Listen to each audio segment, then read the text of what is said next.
Hello students, स्वागत है आपका हमारे यूट्यूब चैनल पर। तो मेरा नाम है संदीप और हम एनडीए के मैथमेटिक्स के पेपर के सॉल्यूशन की बात करेंगे। तो ये फर्स्ट वीडियो है और इस वीडियो के अंदर हम 1 से लेकर 30 तक क्वेश्चन को डिस्कस करेंगे। टोटल आपको पता है 120 क्वेश्चन होते हैं। तो ये पहली वीडियो के अंदर हम शुरू के 30 क्वेश्चन की बात करेंगे। और मेरे पास फिलहाल जो सेट है, सेट बी मेरे पास है, सेट बी। तो सेट बी के क्वेश्चंस के हम सॉल्यूशन देखने वाले हैं। तो शुरू करते हैं। फिर आंसर की वीडियो ऑलरेडी अपलोड हो चुकी है, चेक कर लेना। और सॉल्यूशन के बाद कुछ अगर करेक्शन वगैरह हो वो भी अपने देख लेंगे कि आंसर की के अंदर कहाँ कहाँ करेक्शन थे। चलो करते हैं स्टार्ट। तो पहला क्वेश्चन ये परम्यूटेशन कॉम्बिनेशन की ओर से है और यहाँ पर हमारे से पूछा क्या गया है, NC1 plus NC2 plus dash dash dash NCN की वैल्यू पूछी गई है, इसकी वैल्यू क्या होगी। तो हमें पता है कि परम्यूटेशन कॉम्बिनेशन ने हमें ये बताया था कि NC0 से लेकर अगर हम NCN तक जाते हैं तो इसकी वैल्यू 2n होती है, इसकी वैल्यू 2n होती है। लेकिन हमें NC0 नहीं चाहिए, तो इतने इतने की वैल्यू हमारे से पूछी गई है कि इसकी वैल्यू क्या होगी। तो NC0 को अपने दूसरी साइड ले जाएंगे तो जो हमारे से पूछा गया है उसका आंसर अपने पास आ जाएगा NC1 plus NC2 plus NC3 plus dash dash dash NCN, और इसका आंसर होगा 2n और NC0 1 होता है तो अपने पास आंसर आएगा इसका 2n-1। अब हमें आंसर पता लग गया है कि 2n-1 ये इस क्वेश्चन का आंसर आएगा। अब मुझे ऑप्शन की ओर जाना पड़ेगा कि कौन से ऑप्शन में से यही आएगा। तो पहला ऑप्शन अगर मैं उठाता हूं तो यहां पर एक जीपी दे रखी है और जीपी की मेरे पास 1 से लेकर n टर्म्स है और जीपी की n टर्म के सम का फॉर्मूला लगाऊंगा a r की पावर में है n -1 अपॉन में आ गया r -1। तो यहां इसको जब सोल्व करता हूं तो मेरे पास आ रहा है 2 × 2 की पावर n-1, जो कि मेरा ये आंसर नहीं है, फर्स्ट ऑप्शन मेरा गलत हो जाएगा। सेकंड ऑप्शन की बात करते हैं। तो सेकंड ऑप्शन के अंदर 1 की पावर 1 जो है 2 की पावर 0 होता है, मतलब हमें यहां से शुरुआत करनी है। या फिर ये कह सकते हैं कि इतना इतना जो था फर्स्ट ऑप्शन के अंदर हम ऑलरेडी सोल्व कर चुके हैं, उसके अंदर 1 ऐड कर दो। तो फर्स्ट ऑप्शन को सोल्व करने पर आपके पास आया था 2 की पावर n+1 -2, और जैसे ही इसके अंदर 1 ऐड करेंगे तो मेरे पास आंसर आएगा 2 की पावर n+1 -1। ये भी हमने सोल्व करके नहीं निकाला, सेकंड ऑप्शन भी हमारा गलत है। थर्ड ऑप्शन क्या कहता है? थर्ड ऑप्शन में कहता है n नंबर ऑफ टर्म्स नहीं है, 2 की पावर n-1 है, 2 की पावर n-1 है। मतलब ये हो गया कि यहां पर 2 की पावर 0 से शुरू किया हमने और 2 की पावर 1 से होते होते 2n-1 तक चले गए। तो यहां हमारे पास नंबर ऑफ टर्म यहां पर भी n है, तो जीपी की n टर्म का फॉर्मूला लगाएंगे a r की पावर में n-1 अपॉन में आ जाएगा r-1।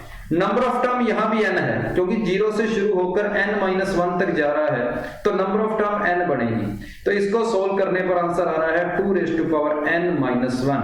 तो इस क्वेश्चन का आंसर हमारे पास थर्ड ऑप्शन हो जाएगा। क्वेश्चन नंबर फर्स्ट का आंसर है third option.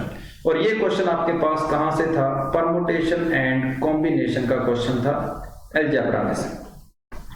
Next second question क्या कह रहा है? What is the sum of coefficient of first and last term in the expansion of ये। अब देखो भाई, किसी मर्जी टर्म का एक्सपेंशन बोल दे, किसी भी टर्म का अगर एक्सपेंशन देखते हैं तो फर्स्ट टर्म मेरे पास क्या होती है? फर्स्ट टर्म का कोफिशिएंट होता है मेरे पास NC0 और लास्ट टर्म का कोफिशिएंट होता है मेरे पास NCN।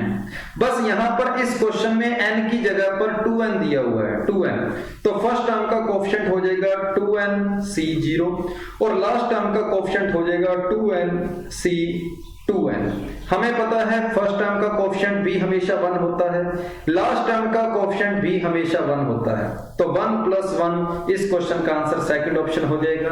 और ये बायनोमियल थ्योरम का आपके पास क्वेश्चन था, बिल्कुल आसान question, binomial theorem. Next third question की ओर चलते हैं। थर्ड क्वेश्चन क्या कह रहा है? If first term of AP is 2, AP की फर्स्ट टर्म 2 है, sum of first 5 term is equal to 1/4 of the sum of next 5 term.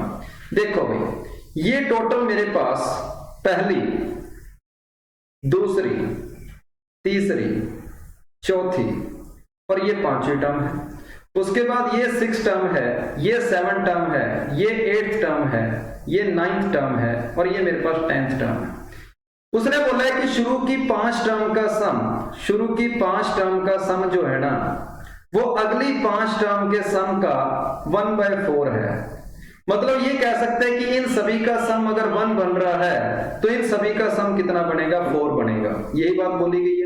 या फिर मैं ये कह सकता हूं कि शुरू वाली सभी टर्म जो है उसका सम अगर 1 है तो शुरू से लेकर लास्ट तक जितनी भी टर्म्स बन रही है सबका सम जो है 5 होगा। यही बात है। इसका रेशियो 1 है, ये 4 है, तो टोटल अगर मैं बोल दूं कि टोटल 5 होता है तो पहले वाले 5 का सम क्या होगा, 1 होगा। यही बात अपने काम में लेंगे कि S5 upon S10 is equal to 1/5 है। इसी को लेकर अपने सोल्व करेंगे। तो शुरू वाली 5 टर्म का सम क्या हो जाएगा, n/2, 2a, a की वैल्यू आपको 2 दे रखी है, फर्स्ट टर्म 2 है, तो 2a प्लस n-1, 5 - 1 n2 में आ गया d के बारे में हमें कुछ पता नहीं है, d ऐसे रहेगा। अपॉन में आ जाएगा 10/2, 2a प्लस 10 - 1 n2 में आ गया d। इसको जब सोल्व करते हैं 2 से 2 कैंसिल हो रहा है, 5 से 10 कैंसिल हो रहा है, ये 2 उधर चला जाएगा और ये 2 इससे मल्टीप्लाई हो जाएगा बाद में। तो क्रॉस मल्टीप्लाई करने के बाद हमारे पास कुछ ऐसा आ रहा है, 20 + 20d, कुछ इस तरीके से। यहां पर आया 2d = -12, तो d की वैल्यू आ रही है मेरे पास -6 आ रही है। मतलब इस AP का डिफरेंस कितना है, -6 है। क्वेश्चन में पूछा गया था what is the sum of first 10 terms, शुरू के 10 टर्म का सम क्या होगा, n/2, 2a plus n-1 into d, difference की वैल्यू है -6, तो ये हो जाएगा अपने पास 5 × 4, ये 9 × में आ गया 6, तो 9 × 6 मेरे पास हो जाएगा -54, तो -50 × में 5 और अपना आंसर आ गया -250। इस क्वेश्चन का आंसर है, सेकंड ऑप्शन इसका आंसर हो जाएगा। तो ये थी क्वेश्चन नंबर 3 की बात, और ये क्वेश्चन आपके पास सीक्वेंस एंड सीरीज में से था और ये भी आपका अलजेब्रा का पार्ट था, अलजेब्रा का क्वेश्चन है। तो शुरू के तीनों क्वेश्चन आपके पास अलजेब्रा के आ गए। क्वेश्चन नंबर 4 की ओर चलते हैं। कहता है if each term of a GP is multiplied by same non zero number then the resulting sequence is also GP. मान लो ये मैंने एक जीपी ले रखी है, ये कोई जीपी दे रखी है, ठीक बात है। कहता है इस जीपी को किसी भी एक नंबर से मल्टीप्लाई कर दो, मान लो मैंने 2 से मल्टीप्लाई कर दिया, तो 2 से मल्टीप्लाई करने के बाद ये जीपी कुछ ऐसी आएगी, कुछ ऐसी आ रही है। तो पहले जीपी थी, 2 से मल्टीप्लाई करने के बाद भी तो जीपी रहेगी। फिर कह रहा है अगर इसी को किसी नॉन जीरो नंबर से डिवाइड कर दें, अगर डिवाइड कर दें तो इसको अगर 2 से डिवाइड कर दूंगा तो मेरे पास कुछ ऐसी सीरीज आ जाएगी, और ये भी मुझे जीपी दिखाई दे रही है। तो यहां पर मैं बोलूंगा पहला स्टेटमेंट भी सही है और दूसरा स्टेटमेंट भी सही है, तो इस क्वेश्चन का आंसर आ जाएगा बोथ 1 and 2। तो ये क्वेश्चन भी आपके पास सीक्वेंस एंड सीरीज में से था, सीधा सीधा क्वेश्चन, आसान क्वेश्चन। अगले क्वेश्चन पर चलते हैं, ये 4th क्वेश्चन हो गया। 5th क्वेश्चन क्या कह रहा है, कहता है how many 5 digit prime number can be formed. Prime number पूछा है, 5 डिजिट के कौन से नंबर, प्राइम नंबर। ये अपने पास 5th क्वेश्चन है भाई, 5वां क्वेश्चन है अपने पास। 5 डिजिट का प्राइम नंबर पूछा गया है, ठीक है भाई, 5 डिजिट का प्राइम नंबर पूछा गया है। तो मैं यहां पर एक बार 5 बॉक्स बना देता हूं, बना दिया। कहता है प्राइम नंबर, और वो प्राइम नंबर सिर्फ इनको काम में लेकर बनना चाहिए। मतलब ये हुआ कि ये 5 के पांचों नंबर आपने इन बॉक्स के अंदर काम में लेने हैं। हर जगह पर इनमें से एक नंबर जरूर आएगा, हर जगह पर इनमें से एक नंबर जरूर आएगा। फिर मैं इन्हीं पांचों नंबरों को अगर गौर से देखता हूं तो मुझे ये पता लग रहा है कि इन सभी का सम जो होगा, इन सभी का सम मेरे पास कितना बन रहा है, 15 बन रहा है। मतलब यहां पर कोई भी नंबर बना दूं, मैं इन पांचों को काम में लेकर कोई भी नंबर बना दूं, इनका सम हमेशा मेरे पास कितना रहेगा, 15 रहेगा। और जब इन सभी का सम 15 रहेगा तो मुझे पता है कि वो नंबर चाहे जो भी हो वो डिविजिबल बाय 3 जरूर होगा। वो नंबर आपका डिविजिबल बाय 3 जरूर होगा, डिविजिबल बाय 3 होगा ही होगा, क्योंकि 3 की डिविजिबिलिटी का रूल क्या बोलता है कि डिजिट का सम जो है वो 3 से डिवाइड होना चाहिए। तो 15 तो हमेशा ही 3 से डिवाइड होगा, तो मतलब कोई भी नंबर अगर आएगा ना वो 3 से डिवाइड जरूर होगा। और अगर 3 से डिवाइड जरूर होगा तो प्राइम नंबर तो होगा नहीं। और ऐसे कितने प्राइम नंबर पॉसिबल हैं, क्वेश्चन वाले ने पूछा था, तो मेरा आंसर आ जाएगा डी ऑप्शन, 0 आ जाएगा कि ऐसा एक भी प्राइम नंबर नहीं बनेगा। तो ये क्वेश्चन भी आपके पास कहां से था, परमुटेशन एंड कॉम्बिनेशन अलजेब्रा का क्वेश्चन था। ये था क्वेश्चन नंबर 5। 6 क्वेश्चन की ओर चलते हैं। ये फंक्शन का क्वेश्चन है आपके पास, बिल्कुल आसान क्वेश्चन सीधा। f ऑफ x प्लस 1 की वैल्यू आपको दे रखी है x square minus 3x plus 2। हमें f ऑफ x चाहिए, मतलब इस पूरे की जगह पर x चाहिए। तो x प्लस 1 की जगह पर अगर मैं कैपिटल X लाना चाहता हूं, मान लो, क्योंकि मुझे f ऑफ x लाना है, तो x की जगह पर मैं पुट कर दूंगा कैपिटल X माइनस 1। तो x की जगह जैसे ही मैं कैपिटल X माइनस 1 पुट करता हूं तो प्लस 1 तो पड़ा ही है मेरे पास, कैपिटल X माइनस 1 का whole square minus 3 into capital X minus 1 plus 2 आ गया। तो यहां माइनस 1 से 1 कैंसिल होगा, तो f ऑफ x की जो वैल्यू आ रही है x square minus 2x plus 1 minus 3x plus 3 plus 2, ये हमारे पास आ गया x square minus 5x plus 6। तो इस क्वेश्चन का आंसर हो जाएगा x square minus 5x plus 6। ये था f ऑफ कैपिटल X की वैल्यू। अब कैपिटल X की जगह बाद में चाहे स्मॉल x रख दो चाहे t रख दो, क्योंकि फंक्शन के अंदर कोई भी वेरिएबल हो सकता है। तो f ऑफ x की वैल्यू होगी x square minus 5x plus 6। तो इस क्वेश्चन का आंसर आपके पास 6 क्वेश्चन हो गया, और ये आपका फंक्शन टॉपिक में से था, फंक्शन का पार्ट है क्वेश्चन। तो ये हो गया क्वेश्चन नंबर 6। 7 की ओर चलते हैं। ये भी एपी का है। कहता है अगर ये तीनों नंबर एपी के अंदर हैं तो क्या बात सही रहेगी। तो मुझे पता है कि अगर ये तीनों एपी के अंदर है तो एपी की कंडीशन होती है 2b is equal to a plus c, मतलब पहले नंबर का डबल बीच वाले नंबर का डबल इज इक्वल टू पहले वाला नंबर प्लस लास्ट वाला नंबर। तो यहां से x square minus 2x minus 8 equal to 0 आ गया, और सोल्व करने पर आपको x की वैल्यू 4 मिलने वाली है और एक x की वैल्यू -2 मिलने वाली है। तो क्वेश्चन नंबर 7, ये क्वेश्चन आपका सीक्वेंस एंड सीरीज में से ले सकते हैं आपने कि ये क्वेश्चन हमारा सीरीज में से था, और इस क्वेश्चन का आंसर आ जाएगा सी ऑप्शन आ जाएगा। क्वेश्चन नंबर 8 की ओर चलते हैं। ये फिर आपका जीपी का है। कहता है third term of GP is 3, तो कहता है प्रोडक्ट ऑफ फर्स्ट 5 टर्म। तो जीपी का, ये आपका जीपी की बात बोली गई है। जीपी की जब भी हमें 5 टर्म माननी पड़े तो 5 टर्म हम क्या मानते हैं, a by r square, a by r, a r और ए आर स्क्वायर, हम 5 टर्म ये मानते हैं। क्वेश्चन वाले ने बोला है कि थर्ड टर्म इसकी 3 है, मतलब तीसरी टर्म a की वैल्यू हमें 3 दे रखी है, a की वैल्यू 3 है। फिर पूछा गया इन सभी का प्रोडक्ट बताओ क्या है। तो इन सभी का जब हम प्रोडक्ट फाइंड करेंगे तो आर स्क्वायर आर से ये आर स्क्वायर आर कैंसिल हो गया, और जब सभी को मल्टीप्लाई करता हूं तो a की पावर में 5 आता है। मुझे a की पावर 5 ही पूछी गई थी मेरे से, और a की वैल्यू अगर 3 है तो 3 की पावर 5, अपना आंसर कितना आ जाएगा 243। इस क्वेश्चन का आंसर हो जाएगा, ये आपके पास सेकंड ऑप्शन आ जाएगा। तो ये क्वेश्चन भी आपके पास सीक्वेंस एंड सीरीज में से था, और एनडीए के पेपर के अंदर ये क्वेश्चन रिपीट हुआ है। पहले ये क्वेश्चन ऑलरेडी एक बार एनडीए के अंदर आ चुका है, ये दोबारा आया था क्वेश्चन। क्वेश्चन नंबर 8 का आंसर आपके पास है बी ऑप्शन 243। क्वेश्चन नंबर 9 की ओर चलते हैं। The element in the ith row and the jth column of determinant third order is equal to ये थर्ड ऑर्डर का डिटर्मिनेंट बनाना है, तो डिटर्मिनेंट की वैल्यू क्या होगी। तो ये क्वेश्चन मेरा कहां से आया था, डिटर्मिनेंट में से आया था, डिटर्मिनेंट। चलो डिटर्मिनेंट बनाते हैं। 3/3 का डिटर्मिनेंट बनाना है। तो फर्स्ट एलिमेंट इसका i भी1 j भी 1, i और j को 1 1 करता हूं तो 1 + 1 2, 2 × 2 क्या हो गया 4 हो गया। यहां 1 2 करूंगा तो 6 आएगा, इसके लिए 1 3 लूंगा तो 8 आएगा, यहां 2 1 लूंगा तो 6 आएगा, फिर 8 आएगा, फिर 10 आएगा, फिर 8 आएगा, फिर 10 आएगा और फिर 12 आएगा। कुछ इस तरीके से सारे एलिमेंट इसके आ जाएंगे।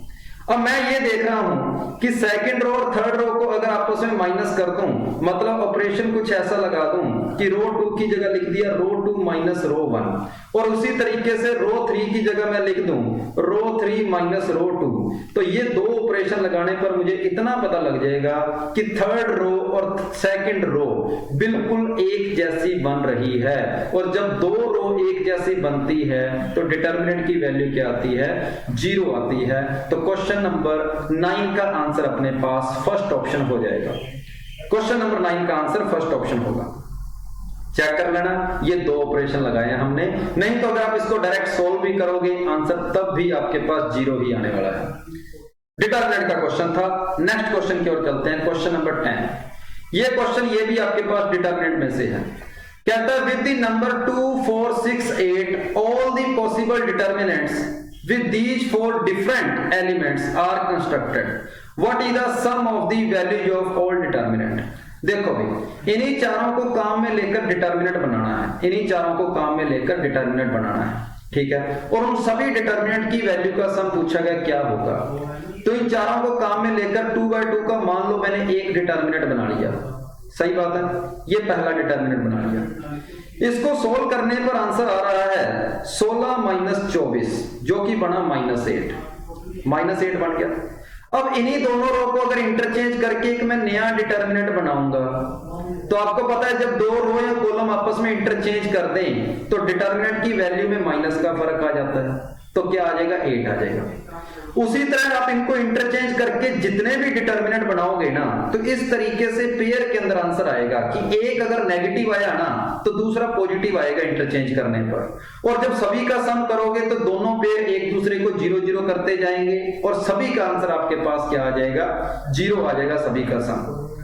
चाहे कोई भी डिटर्मिनेंट ले लेना, मान लो आपने यहाँ 8 ले लिया, यहाँ 2 ले लिया, यहाँ 4 ले लिया, यहाँ 6 ले लिया, इसको सोल्व करोगे आंसर आएगा 48 माइनस में 8 जो कि 40 आ रहा है। और अगर आप पहली और दूसरी रो को अगर इंटरचेंज कर देंगे, पहली और रो को अगर दूसरी को इंटरचेंज कर देंगे तब जो डिटर्मिनेंट बनेगा वो -40 बनेगा। तो दो जो भी डिटर्मिनेंट लोगे एक पॉजिटिव आएगा एक नेगेटिव आएगा और जब आप सम करोगे सभी का तो आंसर आपको 0 मिलने वाला है। तो इस क्वेश्चन का आंसर हो जाएगा डी ऑप्शन हो जाएगा। नेक्स्ट क्वेश्चन नंबर 11 की ओर चलते हैं और ये क्वेश्चन आपका था डिटर्मिनेंट में से, और डिटर्मिनेंट में से ये आपका सेकंड क्वेश्चन आ चुका है। एक क्वेश्चन इससे पहले था, ये दूसरा क्वेश्चन है। क्वेश्चन नंबर 11 2D ज्योमेट्री में से, 2D ज्योमेट्री का क्वेश्चन है। सर्कल की रेडियस पूछी गई है क्या होगी। 2D ज्योमेट्री सर्कल की रेडियस। तो सर्कल सबसे पहली बात क्या बोलता है कि x² और y² के साथ में कुछ नहीं आना चाहिए। तो पहले आप पूरी इक्वेशन को 4 से डिवाइड कर देंगे और जब पूरी इक्वेशन को 4 से डिवाइड करोगे तो ये इक्वेशन आपके पास कुछ इस तरीके से आ जाएगी। और इस इक्वेशन को देखकर अगर मैं सेंटर रेडियस आराम से फाइंड कर सकता हूं। सेंटर होता है g² + f² - c, सॉरी ये रेडियस होती है मेरे पास और सेंटर होता है इसका -g, -f। तो वैल्यू पुट कर दो बस यहां पर। g क्या होता है, g होता है x के कोफिशिएंट का आधा, g होता है x के कोफिशिएंट का हाफ, लो भी। f होता है y के कोफिशिएंट का हाफ, ठीक है। c होता है कांस्टेंट।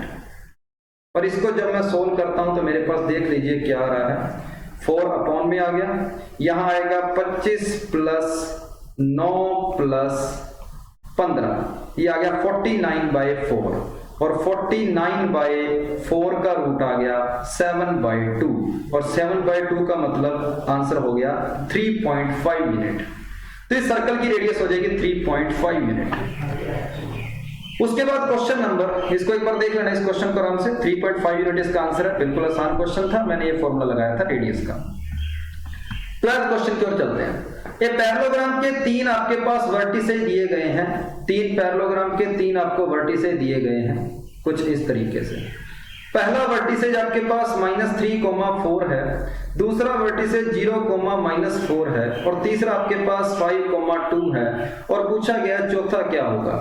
तो पैरेललोग्राम की एक प्रॉपर्टी होती है कि इसके दोनों डायगोनल एक दूसरे को बाइसेक्ट करते हैं। जितनी लेंथ ये है उतनी ही लेंथ ये होगी, जितनी लेंथ ये है उतनी ही लेंथ ये होगी। तो मिड पॉइंट का कंसेप्ट लगाकर इसका अगर हम आंसर निकालते हैं तो आंसर किस तरीके से आता है कि इन दोनों के x वालों का सम कितना है, -3 + 5 इज इक्वल टू इन दोनों के x वाले कोऑर्डिनेट का सम 0 + x। तो x की वैल्यू आ रही है 2। उसके बाद y वालों का सम कितना है 4, इधर से 4 है और सामने से कितना मिला 2, और इधर से अगर y वालों का सम लेता हूं तो -4, y मिलता है। तो यहां से y की वैल्यू मुझे कितनी मिल रही है, 10 मिल रही है। तो मेरा ये जो पॉइंट आएगा 2,10 आ जाएगा। फर्स्ट ऑप्शन अपना इस क्वेश्चन का आंसर है। और ये क्वेश्चन भी आपके पास 2D ज्योमेट्री में से था और 2D ज्योमेट्री का ये सेकंड क्वेश्चन था आपके पास। 2 क्वेश्चन हो गए, आसान क्वेश्चन था बिल्कुल। नेक्स्ट की ओर चलते हैं। क्वेश्चन नंबर 13 कहता है ये लाइन और ये लाइन आपस में क्या है, परपेंडिकुलर है, तो कौन सा स्टेटमेंट सही है। तो पहली लाइन को अगर मैं लिखता हूं तो ये मेरे पास पहली लाइन कुछ ऐसी आ गई। दूसरी लाइन को अगर मैं लिखूंगा तो दूसरी लाइन मेरे पास कुछ ऐसी आ रही है। पहली लाइन का स्लोप आपके पास आ रहा है -x का कोफिशिएंट अपॉन y का कोफिशिएंट। दूसरी लाइन का स्लोप आपके पास आ रहा है -x का कोफिशिएंट अपॉन y का कोफिशिएंट। और हमें पता है कि अगर दोनों लाइनें परपेंडिकुलर है तो दोनों के स्लोप का मल्टीप्लाई -1 होता है। तो माइनस का p इंटू में q = -1 था तो pq = 1 आ गया। और जब pq = 1 आ गया तो pq - 1 = 0 हो जाएगा। और ये मेरे पास थर्ड ऑप्शन था, C अपना आंसर आ गया। क्वेश्चन नंबर 13 का आंसर क्या हो गया, C हो जाएगा। क्वेश्चन नंबर 13 का आंसर हो जाएगा C हो जाएगा। और ये क्वेश्चन भी आपके पास था 2D ज्योमेट्री का क्वेश्चन था, ये भी 2D ज्योमेट्री का क्वेश्चन है आपके पास। क्वेश्चन नंबर 14 की ओर चलते हैं। क्वेश्चन नंबर 14 क्या बोलता है, ABC are in AP and then straight line ये will always pass through a fixed point। किस पॉइंट से पास करेगी। ये क्वेश्चन भी आपका 2D ज्योमेट्री का क्वेश्चन है, थोड़ा सा AP का कंसेप्ट इसके अंदर मिक्स है। 2D ज्योमेट्री कहता है ABC AP के अंदर है तो इनमें से ये लाइन हमेशा कहां से पास करेगी। लाइन है AX + 2BY + C = 0 आ गया। ABC अगर AP में है तो A की जगह पर कोई वैल्यू ले लो, B की जगह पर भी कोई वैल्यू ले लो और C की जगह पर भी कोई वैल्यू ले लो। ABC AP के अंदर है तो A की जगह 1 पुट कर दो, B की जगह 2 रख दो और C की जगह 3 रख दो। तो इक्वेशन मेरे पास बनेगी x + 4y + 3 = 0। ये आपके पास इक्वेशन आएगी x + 4y + 3 = 0। अब देख लो कौन सा ऑप्शन सेटिस्फाई कर रहा है इसको। क्या 0 0 इसको सेटिस्फाई कर रहा है, नहीं कर रहा। -1,1 कर रहा है, नहीं कर रहा। 1,-2 कर रहा है, नहीं कर रहा। 1,-1 कर रहा है, बिल्कुल कर रहा है। तो इस क्वेश्चन का आंसर हो जाएगा डी ऑप्शन। क्वेश्चन नंबर 14 का आंसर होगा डी। 2D ज्योमेट्री क्वेश्चन, ये भी आसान क्वेश्चन था। क्वेश्चन नंबर 15 की ओर चलते हैं। क्वेश्चन नंबर 15 क्या कह रहा है, कहता है if the image of the line point -4,2 by line mirror ये। तो एक पॉइंट आपको दे रखा है -4,2 और दूसरा पॉइंट आपको दे रखा है 4,-2। हमें ये देखना है कि इनकी आपस में इमेज चेक करनी है। तो मुझे पता है कि एक बीच में लाइन एक ऐसी होगी जहां से हम इसकी इमेज फाइंड कर सकते हैं कि यहां पर अगर ऑब्जेक्ट पड़ा है तो इमेज उसकी यहां पड़ेगी, बिल्कुल सही बात है। तो पहली बात ये मिड पॉइंट होएगा। तो अगर ये 4 और -2 है, ये -4 और 2 है, तो इनका मिड पॉइंट क्या बनेगा, इनका मिड पॉइंट बनेगा 0,0। इनका मिड पॉइंट हो जाएगा 0,0। मतलब लाइन 0,0 से पास करेगी और वो तो सारी लाइनें ही पास कर रही है। अगली बात, इस लाइन का स्लोप और इस लाइन का स्लोप, दोनों लाइंस की अगर मैं स्लोप की बात करूं तो आपस में दोनों लाइनें परपेंडिकुलर है। तो गिवन लाइन का स्लोप क्या हो जाएगा, y2 - y1 upon x2 - x1। तो 4 प्लस में 4, तो ये मेरे पास आ जाएगा -4,8 आ जाएगा और अपने पास आंसर आएगा माइनस का 1/2 होगा, -1/2 होगा। और अगर इस लाइन का स्लोप -1/2 है तो इस लाइन का स्लोप जो परपेंडिकुलर लाइन है उसका स्लोप क्या होगा, 2 होगा, क्योंकि दोनों लाइनें आपस में परपेंडिकुलर है। अब 2 स्लोप है और लाइन कहां से पास कर रही है, 0,0 से पास कर रही है, तो लाइन की इक्वेशन आ जाएगी y = 2x। तो इस क्वेश्चन का आंसर आपके पास आ जाएगा सेकंड ऑप्शन, इस क्वेश्चन का आंसर। क्वेश्चन नंबर 15 का आंसर हो जाएगा सेकंड ऑप्शन। नेक्स्ट क्वेश्चन की ओर चलते हैं, क्वेश्चन नंबर 16। क्वेश्चन नंबर 16 क्या कह रहा है, कहता है tan inverse x plus cot inverse x = π/2 होता है। ये तो हमेशा ही होता है, ये तो हमेशा ही होता है, क्योंकि x और y जो है, x की वैल्यू जो है ना वो कुछ भी हो सकती है। tan इनवर्स और cot इनवर्स में x बिलोंग्स टू क्या होता है, x बिलोंग्स टू हमारे पास r होता है, ठीक है। तो यहाँ पर कोई भी वैल्यू हो, x की जगह कुछ भी वैल्यू रख दें, ये हमेशा π/2 होता है। तो यहाँ पर थोड़ा सा जीरो को भी चेक कर लेते हैं कि जीरो रखने पर क्या होता है। tan इनवर्स 0 होता है, cot इनवर्स 0 क्या होता है, π/2 होता है, तब भी आंसर सही है। तो इस क्वेश्चन का आंसर आपके पास फर्स्ट ऑप्शन आ जाएगा, x belongs to r। Next question 17 क्या कह रहा है, ट्रिग्नोमेट्री का क्वेश्चन आपके पास, ये ट्रिग्नोमेट्री का क्वेश्चन है। tan a दे रखा है, tan a = 1/7। पूछा गया cos 2a क्या होगा, तो cos 2a होता है 1 minus tan square a upon 1 plus tan square a। Direct value put कर देंगे tan a की, तो 1 माइनस 1/49, 1 प्लस 1/49, तो आंसर हो गया 48 अपॉन में 50, जो कि आ जाएगा 24/25। तो इस क्वेश्चन का आंसर होगा फर्स्ट ऑप्शन। आसान क्वेश्चन था ये, अगले पर चलते हैं। क्वेश्चन नंबर 18 क्या कहता है, कहता है sides of a triangle MN and ये what is the sum of the acute angles of a triangle. Triangle के दोनों एक्यूट एंगल का सम पूछा है, क्या होगा। किसी ट्रायंगल के अंदर एक साइड ये है, M ये है, N ये है और कुछ ऐसा, और एक्यूट एंगल का सम। तो मैंने M और N की जगह कोई भी वैल्यू मान लेता हूं, साइड्स दे रखी है, M N अपने कुछ भी मान लेते हैं, एक बार देख लेते हैं क्या आता है।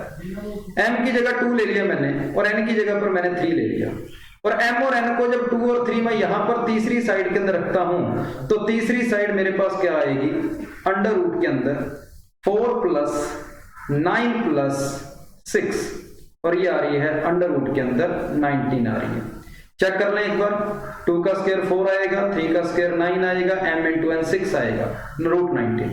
इन तीनों को देखकर पता लग रहा है कि ये साइड सबसे बड़ी है, और अगर ये साइड सबसे बड़ी है तो इसके सामने वाला एंगल सबसे बड़ा होगा, ये एंगल सबसे बड़ा होगा। तो मैं इसी एंगल को फाइंड कर लेता हूं। ये एंगल फाइंड करने के लिए क्या रहेगा, अगर ये सबसे बड़ी साइड जो है इसके सामने वाले एंगल को अगर मैं C बोलता हूं, कैपिटल C, तो कोस का फॉर्मूला होता है इन दोनों के स्क्वायर का सम। मैं कोसाइन फॉर्मूला लगा रहा हूं, a² + b² - c² अपॉन में 2ab, और इसको जब सोल्व किया तो ये मेरे पास आ रहा है, कितना आ रहा है, -6 अपॉन में 12। तो cos C की वैल्यू आ गई -1/2। तो यहां से C की वैल्यू कितनी आ रही, 120 डिग्री आ रही, C = 120 डिग्री। और अगर किसी ट्रायंगल के अंदर एक ट्रायंगल आपका ऑब्ट्यूज एंगल है C और उसके एंगल की वैल्यू 120 डिग्री है, तो बाकी के दोनों इंटीरियर एंगल का सम कितना बचेगा, इन दोनों का सम बचेगा 60 डिग्री। तो आंसर आपके पास बी ऑप्शन हो जाएगा। क्वेश्चन नंबर 18 का आंसर हो जाएगा B option, 60 degree. Question number 19 की ओर चलते हैं आपने। क्वेश्चन नंबर 19 क्या है, ट्रायंगल का एरिया पूछा है, सीधा फॉर्मूला लगा दो, ½ AC sin B, direct formula ये तो 1/2 tan 4 sin 30 1/2, आंसर आ गया 10 सेंटीमीटर स्क्वायर। इसका आंसर सी ऑप्शन। तो ये क्वेश्चन आपका प्रॉपर्टीज ऑफ ट्रायंगल टॉपिक में से था, प्रॉपर्टीज ऑफ ट्रायंगल। और पिछला क्वेश्चन ये जो था कोसाइन फॉर्मूला लगा है, तो ये क्वेश्चन भी आपके पास था प्रॉपर्टीज ऑफ ट्रायंगल। तो ये दोनों क्वेश्चन आपके प्रॉपर्टीज ऑफ ट्रायंगल में से थे, ये ट्रिग्नोमेट्री का था पिछला क्वेश्चन। क्वेश्चन नंबर 20 पर चलते हैं। क्वेश्चन नंबर 20, क्या ये दोनों सेट इक्विवेलेंट है? बिल्कुल। यहां भी 3 एलिमेंट हैं, यहां भी 3 एलिमेंट हैं, दोनों में नंबर ऑफ एलिमेंट सेम है, तो सेट आपका इक्विवेलेंट होगा। जो 3 एलिमेंट यहां पर है वही 3 एलिमेंट यहां पर है, तो इक्वल सेट भी होंगे, क्योंकि सेट के अंदर कोई भी एलिमेंट अगर रिपीट हो जाए तो ये बात कोई मायने नहीं रखती। जितनी मर्जी बार कोई एलिमेंट रिपीट हो जाए वो एक बार ही माना जाता है। तो पहला और दूसरा दोनों स्टेटमेंट यहां पर सही है। नेक्स्ट क्वेश्चन, ये टॉपिक क्वेश्चन आपका सेट थ्योरी में से था, सेट थ्योरी का क्वेश्चन था। क्वेश्चन नंबर 21 पर चलते हैं। कहता है null set is a subset of every set. क्या फाई हर एक सेट का सबसेट होता है? सही बात। हर एक सेट कहता है खुद का सबसेट होता है, हर एक सेट खुद का सबसेट होता है, ये भी बात बिल्कुल सही है। कहता है if A set has 10 elements, अगर किसी सेट के 10 एलिमेंट हैं तो नंबर ऑफ पावर सेट के अंदर एलिमेंट हो जाएंगे 2 की पावर 10, जो कि 1024 होता है। तो तीनों स्टेटमेंट यहां पर करेक्ट है, आपका आंसर करेक्ट ही पूछा गया था, तो डी ऑप्शन आ जाएगा, तीनों स्टेटमेंट अपने सही है। तो क्वेश्चन नंबर 21 था। 22 कहता है इसको डिफाइन करने वाले नेचुरल नंबर में से कितने रिलेशन होंगे? नेचुरल नंबर की बात कर रखी है। तो 2x + 3y = 12, 2x + 3y = 12 दिया गया है, और ये आपके पास क्वेश्चन नंबर कौन सा है? 22 है। पिछला 21 था, ये क्वेश्चन नंबर 22 आ गया। यहां से अगर मैं सोल्व करके y की वैल्यू निकालता हूं तो y आ रहा है 12 - 2x अपॉन में 3 आ गया। अब x की ऐसी वैल्यू रखो कि वो 3 से डिवाइड हो जाए। x को सबसे पहले अगर मैं नेचुरल नंबर रखना है, x को, x और y बिलोंग्स टू क्या है? Natural number. नेचुरल नंबर 1 से शुरू होते हैं। 1 रखूंगा कोई फायदा नहीं हुआ, 2 रखा कोई फायदा नहीं हुआ, 3 रखा फायदा हुआ। x = 3 रखने पर बात बनेगी। तो 12 नहीं था, 20 था, यहां पर 12 नहीं है, 20 आएगा। यहां पर 20 करोगे। अब x की वैल्यू दोबारा रख के देखते हैं। x को 1 रखेंगे, बिल्कुल आंसर आएगा। x को 1 रखने पर 6 आ रहा है। x को 2 रखने पर कुछ नहीं होगा, 3 रखने पर भी कुछ नहीं होगा, 4 रख सकते हैं। x को उसके बाद 4 रखा जाएगा, उसके बाद x को 7 रखा जाएगा। x को 7 रखूंगा तो y की वैल्यू, यहां पर हमें y की वैल्यू 1 रखने पर 6 आ रही है, यहां 4 रखने पर y की वैल्यू 4 आ रही है, अगली बार y की वैल्यू 2 आ रही है। अगर अगली बार x को 10 रखता हूं तो y की वैल्यू 0 आ रही है, लेकिन 0 नेचुरल नंबर नहीं होता तो 10 नहीं रख सकता। तो मेरे पास सिर्फ और सिर्फ 3 वैल्यूज पॉसिबल है, x और y के 3 पेयर पॉसिबल है बस। तो इस क्वेश्चन का आंसर हो जाएगा B option. Question number B था, 22 था। क्वेश्चन नंबर 23 पे चलते हैं। क्वेश्चन नंबर 23 कहता है fx = x + 1। कहता है नेचुरल नंबर है, ये क्या है? 1 1 है, और z आपका इंटीजर है। z इंटीजर है तो आपका 1 1 फंक्शन है। ठीक है भाई, 1 1 भी है और ऑन टू भी है। 1 1 क्या बोलता है कि f(x1) = f(x2) अगर हो जाता है और आप x1 = x2 बोल दें तो फंक्शन 1 1 होगा। बिल्कुल सही बात है, फंक्शन 1 1 होगा, एक वैल्यू से एक ही वैल्यू आ रही है। यहां पर x + 1 का, इसकी अगर मैं रेंज देखूंगा तो इसकी रेंज आपके पास इंटीजर वैल्यू रखने पर सभी के सभी इंटीजर आ जाएगी, और वही इसका कोड मेन दे रखा है। तो रेंज और कोड मेन इक्वल है, मतलब फंक्शन कैसा है? 1 1 भी है, ऑन टू भी है। पहला स्टेटमेंट सही है। दूसरा स्टेटमेंट कहता है n, अगर आपका n से फंक्शन n की ओर जा रहा है और फंक्शन f(x) आपको दे रखा है x + 1, तो फंक्शन 1 1 होगा। तो इतनी बात तो बिल्कुल सही चल रही है यहां तक, ये तो लगेगा इसके अंदर भी फंक्शन 1 1 तो है। कहता है बट ऑन टू नहीं है, ये फंक्शन कहता है ऑन टू नहीं है। जैसे ही x की वैल्यू, यहां पर आपके पास कोड मेन जो है ना वो नेचुरल नंबर आ रहा है, कोड मेन आपके पास नेचुरल नंबर है, लेकिन रेंज के अंदर आपके पास 1 नहीं आ रहा। तो कोड मेन और रेंज अलग अलग हो गए, तो फंक्शन ऑन टू नहीं होगा। और क्वेश्चन में यही बोला था कि ऑन टू नहीं है, तो पहला और दूसरा दोनों स्टेटमेंट यहां पर सही है। इस क्वेश्चन का आंसर सी ऑप्शन हो जाएगा, क्वेश्चन नंबर 23 का सी होगा। उसके बाद क्वेश्चन नंबर 24 पर चलते हैं। पिछला क्वेश्चन आपका कहां से था? फंक्शन में से था। पिछला क्वेश्चन भी आपके पास फंक्शन में से दिया गया था। ये रिलेशन का था क्वेश्चन।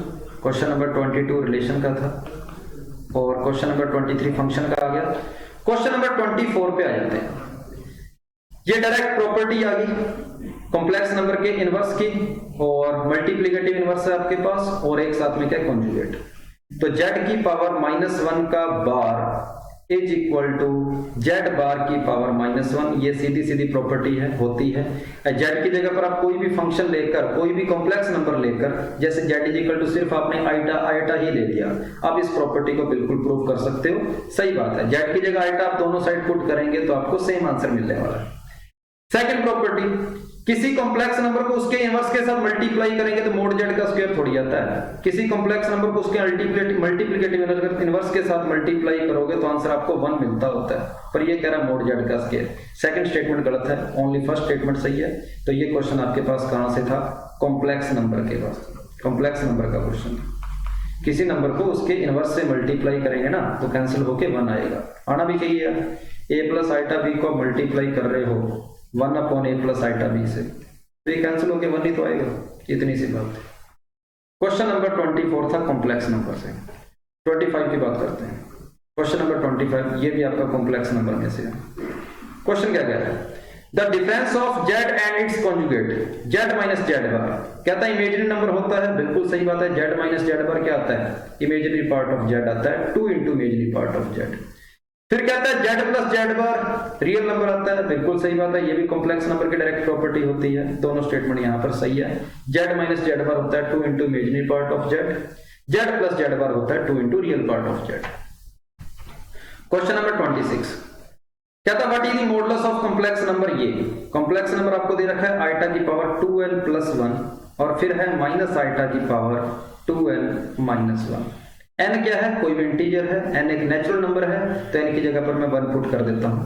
n को 1 लेने पर ये बन गया आइटा का क्यूब और n को 1 लेने पर ये बन गया 1 माइनस आइटा की पावर 1। आइटा का क्यूब माइनस आइटा होता है और माइनस आइटा को जब मैं माइनस आइटा से मल्टीप्लाई करूंगा तो एक आइटा स्क्वायर बनेगा जो कि -1 होता है।